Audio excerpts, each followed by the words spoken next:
All right. So, I mean, we've been so caught up in Campbell Wright, being the GOAT of American biathlon this week. we have totally sort of ignored the fact that Johannes Thingnes has become, or I don't want to say he's become, because I think the debate is still there between him, Bjorn Dahl, and Fourcade. But Johannes Thingnes has pretty securely cemented himself as the best performer at World Championships, at the Biathlon World Championships. He's now got 12 wins, which surpasses Bjorn Dahl and Fourcade, who have 11. Actually, I can share my screen on this one as well. But then he's also got a ton of podiums as well. Not as many as Bjorn Dahl, but he's got way higher podium percentage, which is pretty impressive. So I mean, it just kind of it begs the question here, Ethan. This is Johannes Thingnes the GOAT? It's hard to argue with some of those years where he won like 19 races, and you would, I think if you were betting on him to win, you were going to lose money, because he could win a sprint with 2 misses, which is crazy to think. And like, yes, this year hasn't quite been as luxurious. He lost the yellow bib and Antolz. To be frankly honest, he did not look good in Antolz at all. Like, he would set the fastest lap 1 time, and he'd still have competitive ski times, but come like the last lap, he looked just like your average World Cup skier out there, not this godly skier who could take 20-30 seconds out of anyone on a lap. But it's hard to argue with those podium percentages, the win percentages, and just how utterly dominant he was. Yeah, and I think, what really stands out to me here, and this conversation could probably be its own hour-long podcast, because these 3 guys are just insanely good at biathlon. But look at this. Like, he's probably a little bit over halfway as many attempts that Bjorn Dahl has had. And he's got more wins than him. His podium percentage and this is for non-team and team. So that's the only way, or the only direction that I would look at, like, Fourcade. His relay teams, I would say, hadn't been as strong as the Norwegians. At least when Bjorn Dahl was racing, he had Tour de Burger, he had Johannes Thingnes' brother Tarjei towards the end of his career. I feel like Norway's always had a really competitive relay opportunity. So it's hard. I think Fourcade's at a little bit of a disadvantage there, because he really kind of led the charge on like growing French biathlon and building the depth that we see today. So I think, okay, maybe Fourcade could have gotten a few more thirds or seconds because he could have gotten some relay totals. But in the non-team event, like even this, they have basically the same amount of races and they've got basically the same amount of wins, but Johannes Thingnes has a few more podiums. So I don't know. It's just really, really cool to see, like, witness this history in action. We talked about this at the beginning of the season too. Like, I totally flipped my perspective on Johannes Thingnes. It was kind of like, oh, it's getting boring of him winning everything. Now I'm totally on the side of like, I want to see him win, except for when he's beating Campbell Wright. I want to see him win because I want to see, history in the making.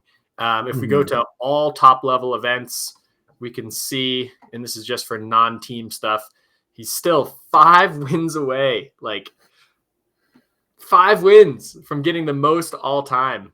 And there's actually a moment at the beginning of the season, I thought he had this for sure. Cause I think if I recall correctly, we came into this season like 7 wins away or something like that. And to me, it almost seemed like, oh, it was, this was like a no brainer. Like, oh yeah, he's totally going to get 7 wins this year. That's no problem. Now I'm kind of like, oh man, we're sort of like running out of time. You know what I mean? Yeah. I think if the form he's on right now, if he stays on that for the rest of the year, he could win out every race the rest of the season. I think. And then for sure. I think we're ending the season in Oslo, right? Yeah, in Oslo. So hopefully he'll stay until then. So here's Bo's wins this season, 2025. He's got 5. He needs 5 more. And I mean, 10 wins in a season, that would be a lot. I mean, there's a lot of seasons here where he did not get 10. Yeah. And even these ones were like, oh, that was a great season last year. Only 11 this season. Great season. Only 10 wins that year. So it's a lot to ask. 5 more wins to run out the season here. And we're entering. Okay, so we have the individual, and then the mass start at World Champs, and then we have literally, just the last trimester left, where he's probably only going to have 6 or so individual non-team events to do this. So he's got about 10 or so events left to get it done. But yeah, I think for him going out this year, being done, he's going to want to give it everything he can. And finishing the year in Oslo, I think for him and Tarjei is going to mean the same, if not more, than World Championships. Yeah. Because that's the pinnacle event for the Norwegian Biathlon, world, which is a crazy level of performance and intensity and expectations. And Oslo is always such a fun way to end the season. You see the athletes are enjoying it. But I think with 2 of the greats going out this year in Oslo, I think it'll be. I hope we get the 2 of them going head to head in the mass start. The last couple of shootings, last lap. I think that would be super cool. We haven't even talked about this because we've been so busy traveling. But don't you find it kind of weird that they announced they're done this year before the Olympics?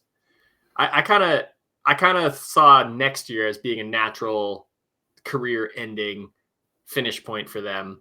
I could see Tarjei maybe getting some. I think Tarjei's been getting like a lot of pressure the last couple of years because they have such a really strong group of guys coming through the IBU Cup right now that they're kind of like, yeah, we can't push Tarjei off because he keeps earning his spot, but we want to see Uldal in the World Cup. And obviously Uldal gets that chance and immediately is like, great.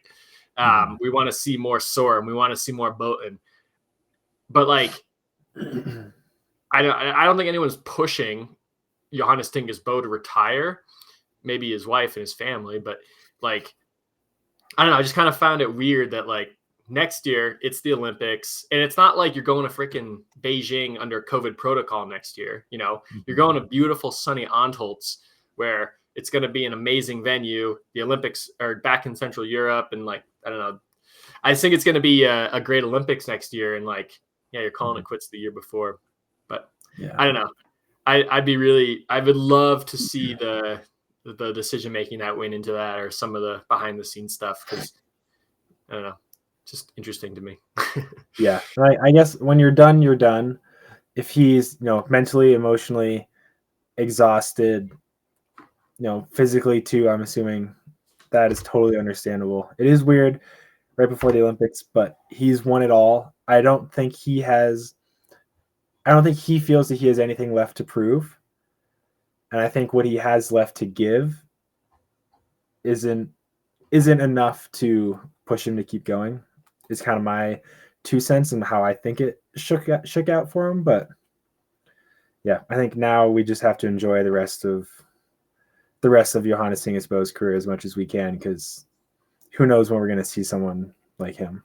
Yeah. And also, I mean, like, too, you got to think it's not just the 4 months of the season and traveling around the world and everything and competing. It's the summer. Like that's where you make or break your season.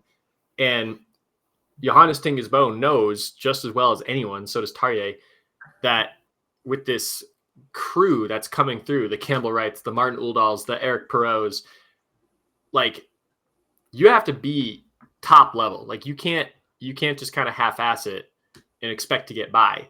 And I don't think he wants to go out as just like he kind of drifted into like being like a mid-30s, mid-pack kind of guy and then just decided to retire. Like, no, you don't want to go out like that. So maybe he's just like, do I have it in me to do another full 365 days of being 100% committed to this?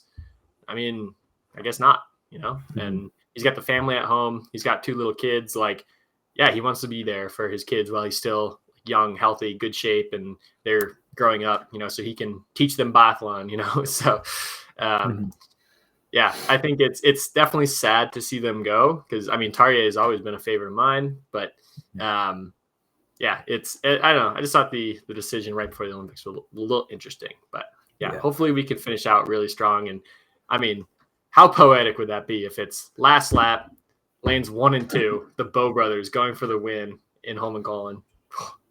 That'd be. They have to make a movie about that, I think.